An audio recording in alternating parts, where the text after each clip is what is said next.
Okay, good evening, everyone, and greetings from the Jindal School of Government and Public Policy.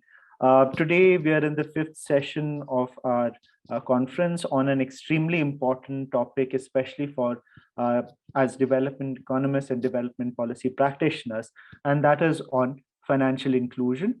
And we have two papers that are going to be presented today. The first is by Kumar Ashutosh. He is a graduate student at the Graduate School of Business, Kriya University. And we also have with us a paper presentation by Shreya Lahiri, who is from the Birla Institute of Technology and Science, Pilani, Hyderabad. So the first paper by Ashutosh is titled An Impact Evaluation Study of Self-Help Group Programs in the State of Meghalaya. And the second paper is titled Does Financial Literacy Improve Financial Behavior in Emerging Economies? Evidence from India. So we'll start with Kumar Ashutosh, and you have about 20 minutes to make your presentation. I'll raise my hand at 15 minutes so that you know that you have to start winding up, and I'll give you an audio prompter to wind up your presentation at 18 minutes. Does that sound good to you, Ashutosh? Sure, sir. Works Right. well. Yeah, and to just add, we have Grishma with us who will be reporting the whole session. So she's there with us. Good evening, Thanks, sir. Grishma. Yeah, thank you. And after the 20 minutes, we'll have a discussion on the paper with Q&A. So if the audience has any questions, feel free to post that in the chat group, and we can take these up during the the 10 minutes for question and answer. Okay, over to you, Ashutosh. Let's get your presentation started. Thank you, sir. Thank you, everyone, for this opportunity. As the title has already been told, let me share the introduction part. Why I cannot move? Oh. Sure. So in the introduction, the Government of India adopted National Rural Livelihood Mission in 2011 to reduce poverty through building of grassroots institutions, through provision of gainful self-employment opportunities, and through skilled wage employment opportunities. The state of Meghalaya launched NRLM in 2012, and in this program, SHG model became the forefront of building grassroots institutes. A typical SHG is a group of 8 to 10 women where they meet weekly for savings, and they connected to banks, and they also get the facilities to get loans at cheaper interest rate. The idea of SHG comes from the bigger umbrella of financial inclusion, which is defined by RBI as ensuring access to cheaper finance to vulnerable sections in adequate time period. Our study can be contextualized from the fact that the recent Niti Aayog report ranked Meghalaya as the 5th poorest state in India. However, as you can see from the right graph, that the number of SHG across Northeast states, Meghalaya has maximum of them. So you can see that given the prevalence of poverty, we are looking to measure the impact of, or the meaningful impact of SHG participation on the lives of poor. Just to give you a background, during 2005 to 2013, the share of total bank credit flow to the Northeast region was less than 1%. That is visible from the gray line in the left graph that you are seeing. So given this context, let's go ahead. The objective of our study are to examine access to credit and savings from formal institutions and changes in the level of financial activity. Then there is to investigate the influence of SHG on income and consumption for the beneficiaries. There is another objective is to identify different self-employment and dependence initiatives that are secured by NRLM beneficiaries under SHG program. And the last one is to assess the possible changes in the bargaining power of women within the household due to SHG participation. We collected data from a primary survey conducted by Center for Digital Financial Inclusion The time period of the study is 2015 to 2019. Our data contains two groups. One is treatment, one is control. The treatment group consists of the households from which at least one member is participating in the SHG. And in the control group, nobody from the household has SHG membership, as well as for the households in the control group, there is no SHG present in their respective villages till the time period we were collecting the data. We employed multi-stage stratified random sampling and ensuring that every district from the state has a representation in the data. The level of analysis or the unit of analysis is household. The treatment group has sample size of 50, whereas the control group has sample size of 551. In our data, we only have matured SHG. The minimum age of SHG in our data is 2 years and average age is 4 years. This is done to allow the impact of SHG membership to become visible for some of the participants at least. Moving on. Our primary data questionnaire was based around household demographic, savings habit and loan behavior, household income and expenditure, self-employment business, assets, and women's intra-household bargaining power. So a quick look at household composition across two groups tells us that the average household size for the treatment group was around 6, and for the control group, it was around 5. The Christian households account for around 80% of the households across the two groups. The SC/ST households account for at least 90% of the households across the two groups. Male and female have almost equal representation across the two groups. So in this study, we are basically looking at the impact of SHG membership on a set of outcomes. And we have chosen to employ propensity score matching method. The reason is that the program placement of SHG across Meghalaya was non-random. We also didn't have access to baseline data about the beneficiaries, and there was no clear-cut rule for program participation. So we went for PSM, which is a non-experimental method of impact evaluation, where the evaluation has no impact on the program implementation process. As is required in PSM, we need to see if the treatment group is similar or how much different from the control group, and we chose to compare our treatment group with respect to control group on a set of 15 variables, which are important determinant of program participation. However, they do not get affected by the program participation themselves. So out of 15, you can see that there are 12 variables, which shows that the two groups are different from each other significantly. So that tells us to find a subsample within the control group such that subsample within the control group matches to the treatment group. And when we do the balancing test, we do find a good support for the treatment units from the subsample of the control group.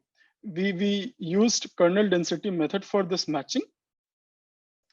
Now we are coming directly to the analysis of outcomes. We are basically trying to look at the possible differences across the two groups because of SHG membership in terms of saving habit, expenditure, loan behavior, enterprise, agriculture, and assets, as well as income and income diversity changes across the two groups. So coming to the savings habit, what do we find? When it comes to the amount of savings that the households are making across the two groups, we find that there is only a weaker evidence to suggest that the treatment group is saving less in the informal sources in terms of amount, but with respect to other formal savings or amounts total saved, the two groups are almost same.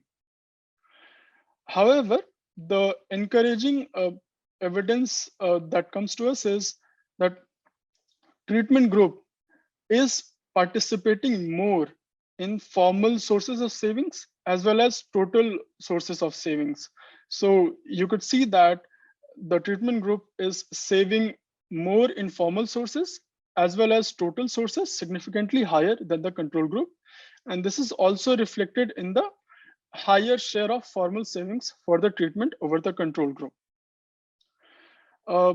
Now we try to look at this saving preference of the two groups without or exclusion of SHG. What did we find? That even if we exclude SHG from the formal saving sources, the treatment group was still participating more in those formal sources than the control group. However, the amount was lower for the treatment group than the control group. And this tells us that the treatment group prefers more of SHG than other formal saving sources. Then we come to the expenditure of the households. Here we find that whether it's food expenditure, non-food expenditure, or expenditure on health, education, or overall, the two groups are almost same. And it is true for per capita level also.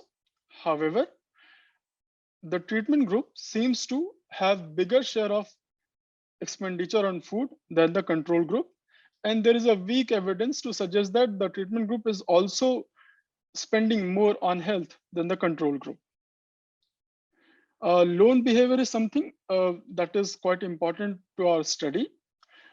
Just to give you a headshot, one of the reports by India Credit Rating Agency in probably 2020 or 2021 tells us that Meghalaya has lowest incidence of debt among the households, around 5% in India. And this is reflected in the number of loans taken by the treatment group, which is 346, and the number of loans taken by control group in our study, which is 63. When we look at the sources of loan, SHG internal loans dominates, they contributes around 64%. And if you club the bank loan and village organization loan that are channeled through the SHG membership, they account for the 80% of the loans for the treatment group. However, for the control group, majority of loans are coming from relatives, friends, banks, private money lenders, or shopkeepers. You can see that the treatment group is taking no loan from the private money lender. That corroborates or suggests that the treatment group is having great preference for the formal source rather than the informal source. In terms of results, we find that the treatment households are taking more number of loans than the control group, whether is it overall or the formal loans. And it is when we look at the share of formal loans, again, the treatment group is doing better than the control group. In terms of average size, we find something different. That is, the size of formal and informal loan for the treatment group is lesser than the control group, and this can be for the reason that most of the loans for the treatment group is coming from SHG. SHG loans are typically smaller in size, whereas the control group has more share of loans from the private money lender or the shopkeeper or the banks, which have the capacity to give bigger size loan. Talking about the average interest rate, the treatment group is facing a bigger interest rate than the control group. And this is again explained by the fact that the loans mostly are coming from SHG, which have around 12% of interest rate. And that is not the case for the control group, which have no access to the SHG loans. However, the good finding that we can have here is that the treatment group is having less number of barriers in terms of access to loans, indicated by the finding that the treatment group had less percentage of loans in which it had to find a collateral or a co-signer. So that's a good part. When we dig deeper into the classification of loan or the purpose of loan across the two groups, what we find is that the treatment group is taking more loans for medical and livestock purpose, whereas the control group is taking more loans for the consumption purpose. But in terms of education, agriculture, enterprise, home, marriage, social functions, there are virtually no differences between the two groups. When we club the purpose of the loan into productive and non-productive, we find no significant differences between the two groups. However, we should keep the fact in mind that some of the loans taken by treatment group are for critical purpose, such as health, such as livestock. So those are important points to keep in mind when we try to think about productive versus non-productive loans and impact of SHG on that. So enterprise is earmarked as one of the important ways to eradicate poverty under NRLM, and we try to look at the outcomes. We find that the two groups are almost same in terms of ownership of enterprise, in terms of the composition of workers at the enterprise. However, there is a weak data to suggest that treatment group is having less number of registered enterprise, but the bigger learning that we can have is that the SHG support is very, very critical for the survival of enterprise for the treatment group, as suggested by the capital borrowed, which is heavier for the treatment group rather than the control group. When it comes to asset creation, we find that the treatment group is having more number of pigs than the control group, and there are less number of households in the treatment group which have no livestock in comparison to the control group. This tells us two things. As is indicated, the less number of household with no livestock for treatment group suggests that the treatment group. Yes, sir. Do you have any question? Okay, let me move ahead. So, so basically, the treatment group is more dependent on livestock than the control group. Treatment group is able to create more low value consumer assets, but in terms of other assets, the two groups are same. And this could be for the reason because most of the loan size are smaller for the treatment group. The population in Meghalaya is dependent on agriculture to 70%, as is reported in a NABARD report. So we see that the treatment group is having more number of rabi crops grown than the control group, and despite the fact that they have got less land under farming. When it comes to women livelihood and bargaining power, we see that the two groups are similar in terms of female working force participation and the number of livelihoods that is available to the women, as well as overall for the household.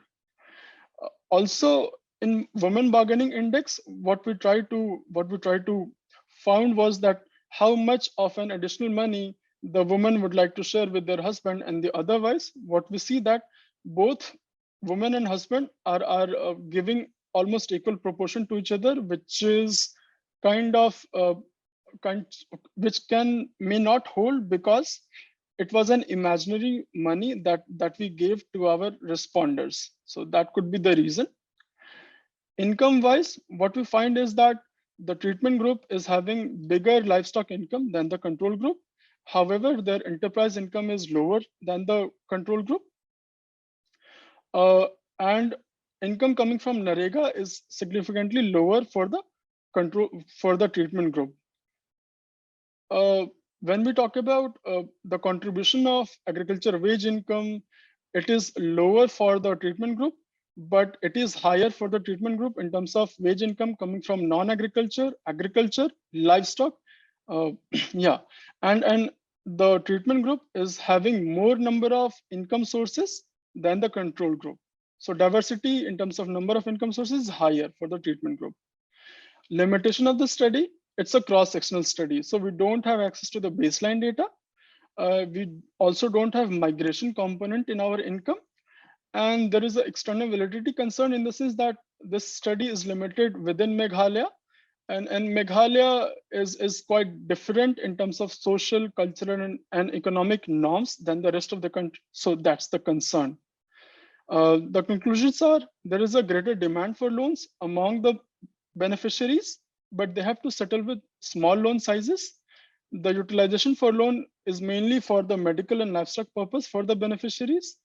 The beneficiaries are moving towards formal sources of credit. Uh, Also, there's a positive impact on low value asset creation for the SHG members, and SHG households lag behind non-SHG households in terms of wage and salary components. So that's all from my side. Ashutosh, you're well within time. Thank you for that. And I'll open up the floor for questions. You can raise your hands and then start off with your questions.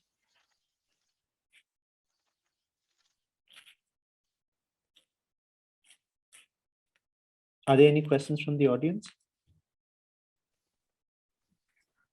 Hello, Ashutosh. Yes, yeah, Shreya. May I ask a question, sir, to him? Surely, go ahead. You have divided those in the treatment and control group. May I know that, maybe I have missed it, which type of treatment you have done with the groups, like based on which you have divided those ones? So treatment group consists of the household, which has a member into some SHG. And the control group has no member who is participating into SHG, as well as every unit in the control group belongs to a village where there is no SHG. Okay. So we are removing that peer effect sort of. Okay. Thank you. Ashutosh, I have a question, and let me sort of try and also start off a discussion on this. So it's interesting that Meghalaya has what we call a system of matrilineal descent in some of the tribes, and it's very interesting that you picked this. And I just wanted to sort of understand how you've calculated the bargaining index a bit, and I just want to see how that's sure. Right, and your choice of the bargaining index, because my sense is that these are mostly agricultural households. Yes, sir.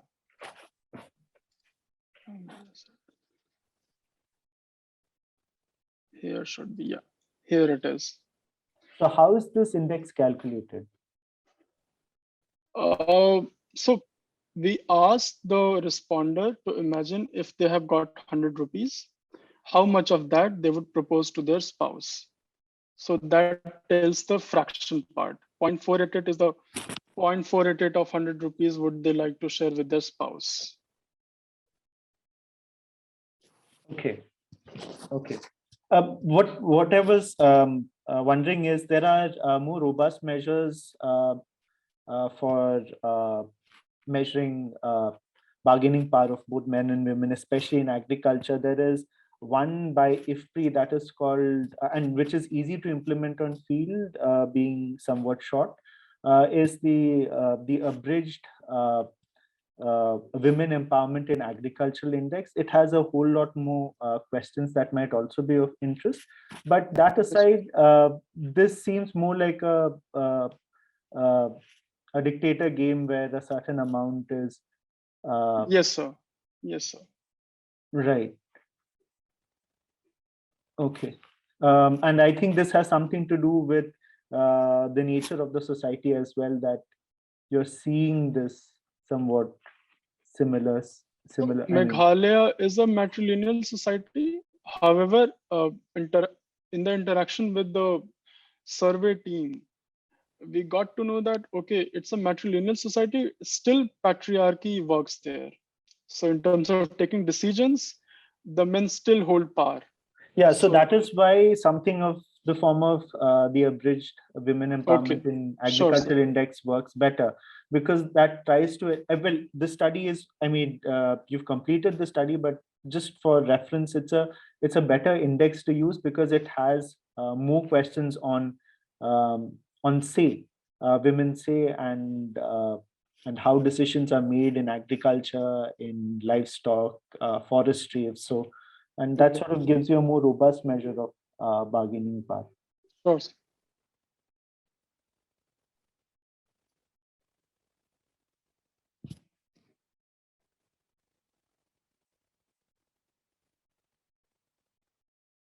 Just to quickly clarify, this is minus 0.11, right? Not 0.01. The difference. It's minus 0.01. Okay. Or is it minus 0.11? 0.11? It should be minus 0.11. So. No, but I guess that's just a trivial. I mean, the bigger Yeah. question, I mean, how big is this effect? I mean, do you really want to, I mean, substantively, what is that 0.11? We don't really have an explanation for that, like why the treatment group husbands are having lesser or basically, given that the women are in the treatment group. Yeah, hello. That makes sense, right? I mean, you would want husbands in treated groups to have less bargaining power, right? I mean, that would probably be a beneficial effect. I'm just wondering about the substantive effect. 0.11, what is that? I mean, you can get statistical significance with 500 and whatever thousand observations. I'm just concerned about the substantive effect. Is that, do you think it's a large enough effect? Minus 0.11?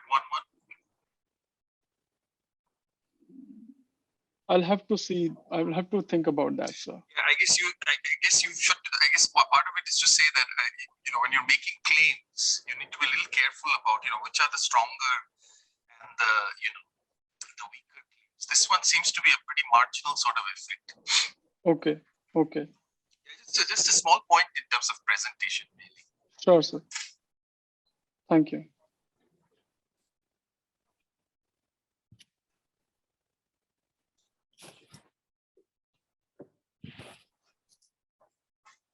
Are there other questions?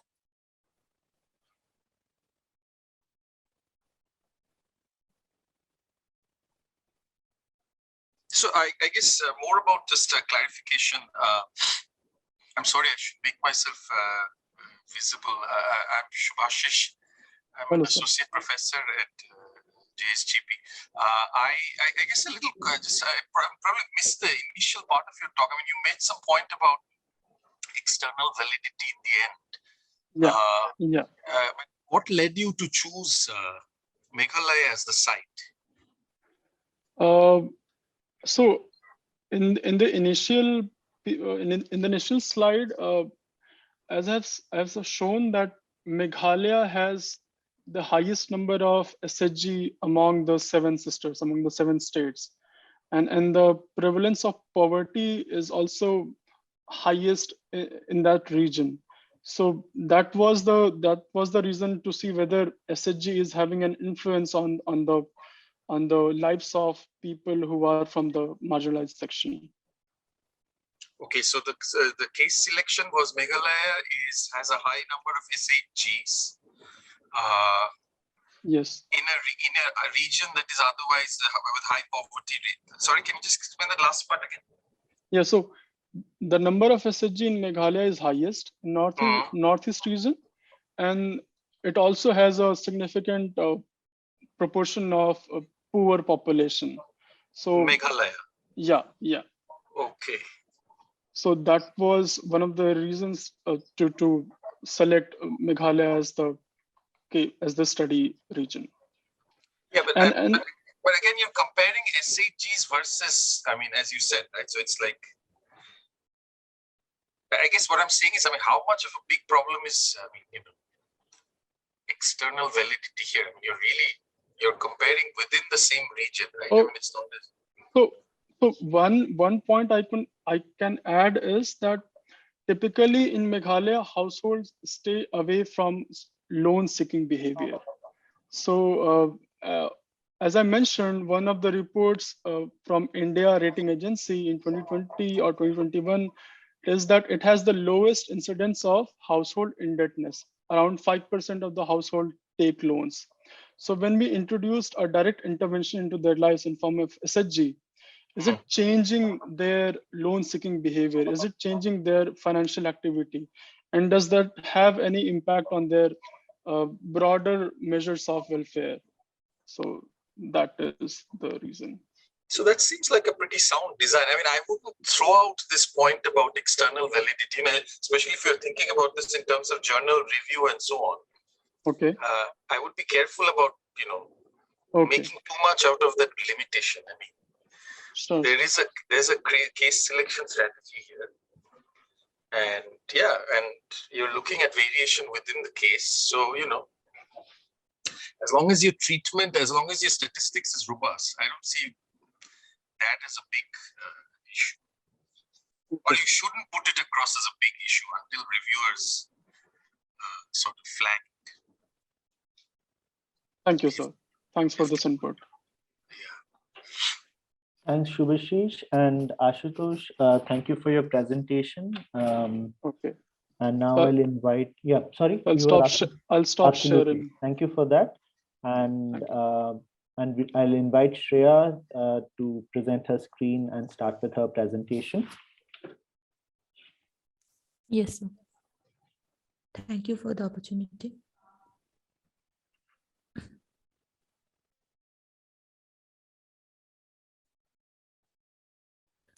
Is my screen visible, sir? Yes. Yes. Good afternoon to all of you. Shreya Lahiri here. I'm a research scholar of Department of Economics and Finance in Birla Institute of Technology and Science, Pilani, Hyderabad campus. So now I am going to present my paper titled "Does Financial Literacy Improve Financial Behavior in Emerging Economies? Evidence from India."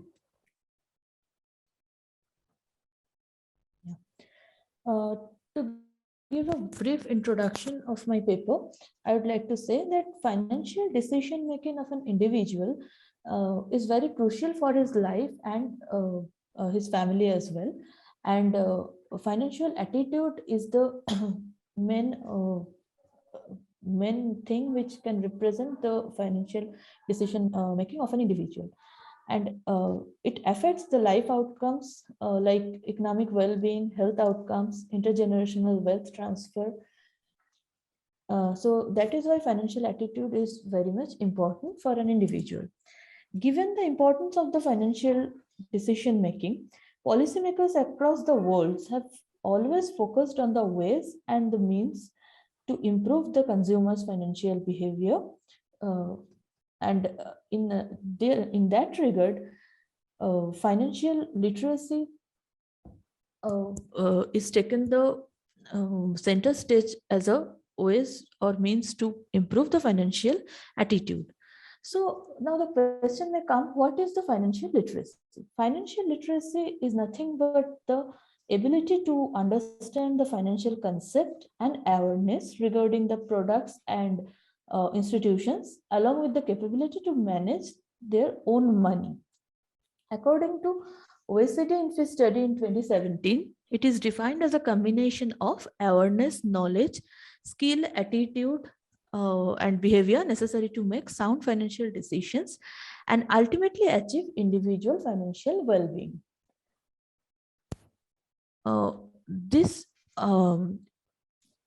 We find several extensive literature in developed country context, like the paper studied by Lushardi and Michel from 2007 to 2011, and we can mention the paper studied by Van Ridge et al. In 2011.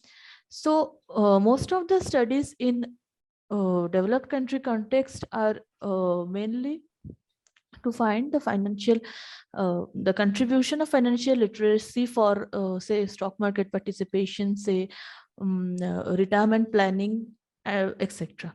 But the thing is, mainly the risks and opportunities, challenges which are faced by the developing economy are different from that faced by the developed economy. So that is why it needs to focus on the developing economic context. And in this context, we find few studies regarding the financial literacy, which are in search of the contribution of financial literacy. For example, we can mention the paper studied by Karpena et al., Agarwal et al. These two studies are in India context. And the other papers like in developing country context, say Groman in 2018 in Asia context and Morgan and Long in 2020. But all of the studies are based on some primary sample. So those are not based on any nationally representative data. So given the dearth of studies, we are intending to fill that gap. So a question may come that why India? Because we find that there are suboptimal financial attitude in case of India, especially after the Pradhan Mantri Jan Dhan Yojana in 2014. We find that most of the people are financially included, but they are not showing efficient financial attitude, like the positive attitude towards the financial activity. So that is a point of concern. And secondly, we find that there is a very low financial literacy level in India. OECD report of 2017 reports that India stands below the average score of 12 out of 21. Most of the India is a very populous country, and most of the population in this country do not have the rudimentary skill of financial literacy to make a proper financial decision. So that is an alarming thing.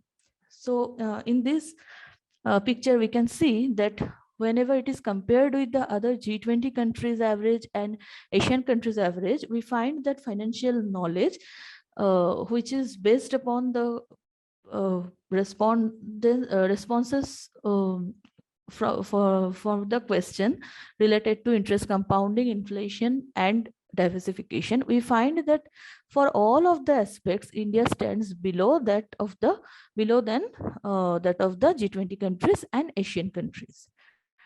So based on all of this, I have set my research question like that, that how is the financial literacy related to bill payment attitude? How is it related to savings attitude? And third is, how is financial literacy related to risk management practice? So in order to address all of this research question, we employ the India Wave of Most Recent Financial Inclusion Investment Survey conducted in 2018. This is a nationally representative survey conducted by the global research firm Intermedia, which is supported by Bill and Melinda Gates Foundation. This survey provides insights regarding the demand and use of financial instrument of the individuals, along with the response of financial literacy question asked to 48,027 adults who are above 15, covering 28 states and union territories of India. And these questions were used at Health and Retirement Survey in US in 2004. This is suggested by OECD. So in our analysis, we have taken the variables, like we have taken 3 specifications for the financial attitude. First is payment attitude, which is taken as a dummy variable, which is defined is equal to 1 if the individual agrees with the statement, and 0 otherwise if disagrees. The statement is like that, that you pay your bills on time and in full. So this depicts the prompt bill payment attitude of the individual. Second is the savings attitude, which is equal to 1 if the individual have the savings and tendency, or the having the assets that will keep them financially secure in the future. And third is the risk management practice, which is also a dummy variable. It is defined as equal to 1 if the individual has ever paid for insurance or received payment for insurance, like if he has insurance or emergency fund, and 0 otherwise. We have taken our interest variable as financial literacy, which is defined as the total score secured by the individual, while the question related to basic numeracy and financial knowledge are asked to the individual.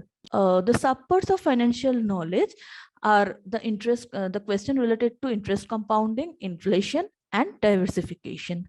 Especially for the developing economy, we have included the question related to basic numeracy. We can see that in the developed country context, generally the financial knowledge question related to financial knowledge are asked. So whatever, we have taken total 8 questions here: 4 from basic numeracy, 2 from interest compounding, 1 from inflation, and 1 from diversification.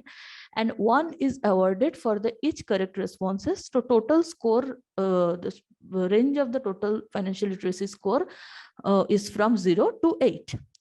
So along with that, we have taken the control variables like confidence in own financial skills, smartphone ownership, bank account ownership, marital status, age, education, poverty level, area of residence, employment status. Along with that, we have taken the state and district level control variables. So we find that the financial literacy mean score is 4.8, and we see as we go from the basic numeracy to interest compounding, the number of correct respondents gets reduced from 90% to 67%. For inflation, it stands 49%, and for diversification, it is reduced to 31%, which is very alarming actually.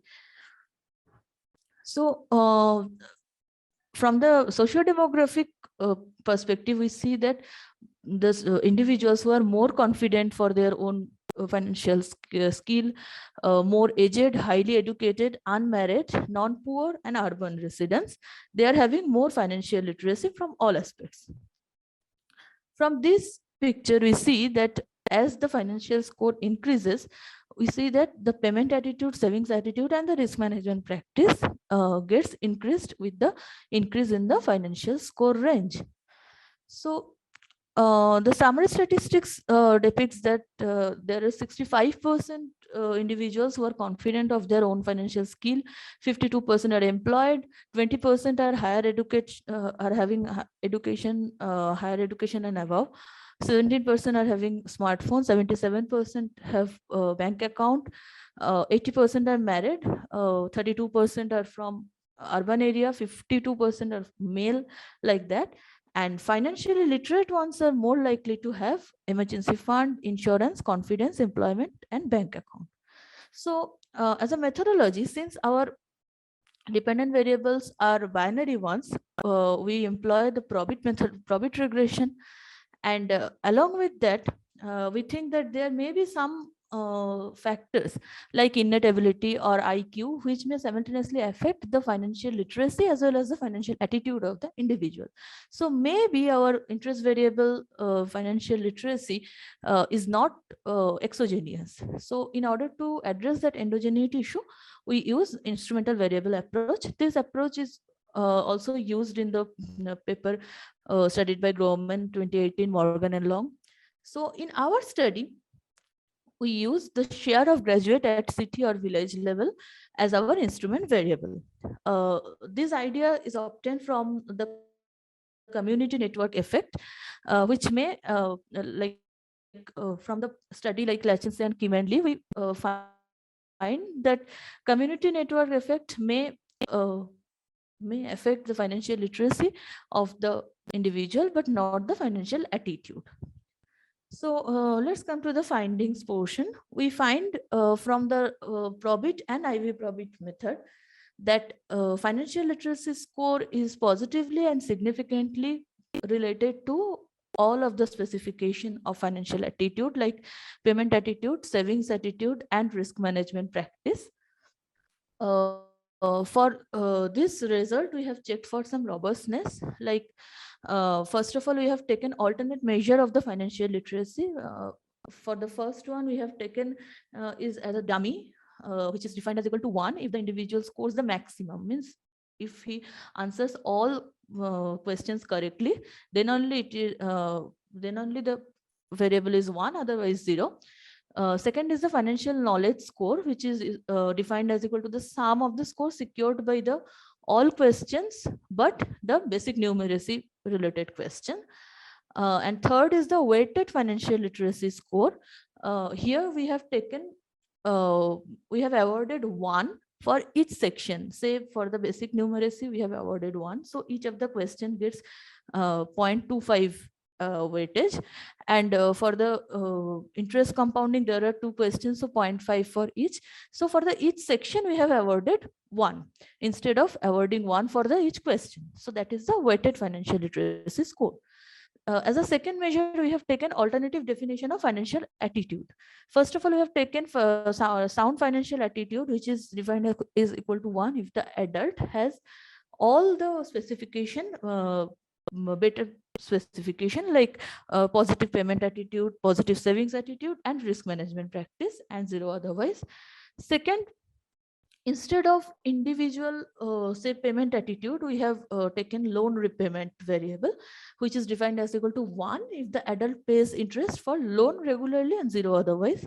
Secondly, formal savings, which is taken as equal to 1 if the adult saves in bank or any formal institution, and 0 otherwise. And third is defined as the sound risk management practice, which is defined as equal to 1 if the individual has both the emergency fund and insurance, and 0 otherwise. And as a third measure, we have taken some additional control variables in our regression, like credit or debit card ownership, farm ownership, household size, city or village wise share of poor. So from all of the specification robustness checks, we got that our results are unchanged or unaffected. So we can say that our result is robust to, okay, so thank you. Our result is robust to all of these changes. Additionally, we have checked for a potential channel, we have seen that we have analyzed that financial literacy score is positively and significantly related to financial planning, and financial literacy score is positively and significantly related to all of this specification of financial attitude, but the magnitude of coefficient get decreased whenever financial planning is taken as a control. So we can say that financial planning is a channel through which financial literacy may influence the financial attitude. This approach is taken from the idea given by Alesina and Zouroevskaya in 2011. Additionally, we have checked for some heterogeneous effect. We see that financial literacy, the effect of financial literacy is more stronger for the individuals residing in urban area. It may be possibly are more stronger, the effect is more stronger for the individuals who are having higher who are having the educational level of higher secondary and above, and who are more than who are aged like more than 50, the effect is stronger for them. So as a conclusion, we can say that first of all, there is an inadequate understanding of diversification concept. We saw that only 31% responds correctly for the diversification related question, and financial literacy improves bill payment attitude, savings attitude, and risk management practice. Financial planning acts as a channel of financial literacy, and the effect is stronger for the adults who are residing in urban area, who are having educational level of HS and above, and who are aged more than 50. So based on our result from the policy perspective, we can say that there is still a priority for arranging the financial literacy programs, and it needs to specially focus on the understanding of diversification concept. And the program should target mainly rural individuals, young ones, less educated adults. And there is a need for arranging the financial literacy program in school level. So the main contribution lies in basically in these 3 points, that this study is based on emerging economies, and especially this is based on a national representative data. Secondly, it includes a broader definition of financial literacy, as it includes the question related to basic numeracy, which is not used for the developed country context. And thirdly, our study explores financial planning as an intermediator of financial literacy and financial attitude. So these 3 points, in these 3 strands, our study contributes. So this is from my all from my side. Thank you. Thanks for that wonderful presentation, and also for keeping to time. And I'll open the floor for questions. Shubhashish, I'll let you start. Yeah, I have two, three questions for Shreya. Yes, sir. Observations. First of all, if you could please tell us a little bit more about the instrumental variable, because I'm not exactly, should I say, convinced about the exclusion criteria. So city graduate share affects, financial, what did you say, financial literacy, Yes, but yes, has no direct effect on financial attitude. I'd like to know a little bit more about that. Second point, the way you were showing that it's the financial planning is a mediator variable. I would say that's a very, there are better ways of showing that. I don't know, so both in Stata and R, there is a package called causal mediation package. That package allows you to do this very nicely, do this kind of mediation analysis very nicely, and it even allows you to see things like, and do nice plots, and it also allows you to see things like what proportion is a direct effect and what proportion is a mediated effect. So there is a lot more information you can get out of this. It's a very rudimentary way of doing it, especially now that we have these tools. You can do this in a much more sophisticated way. And I think your paper, it'll stand on stronger legs. And the last point is, this is the part, I think of all the comments, this is probably the sort of biggest one.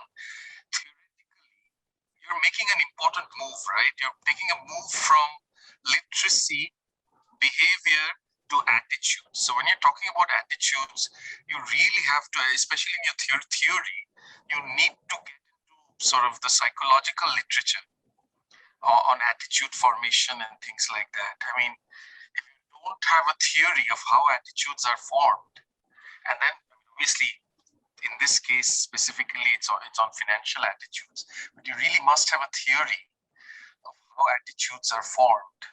And I don't see that theory right now. And this is, what you're doing is interesting, but then you're moving into sort of a domain where, where psychology is very important. So, and therefore it seems to me that you need lots more theorization at that level. How does behavior affect attitude? So I think that's another area I'd like to see more developed in the paper. Thank you.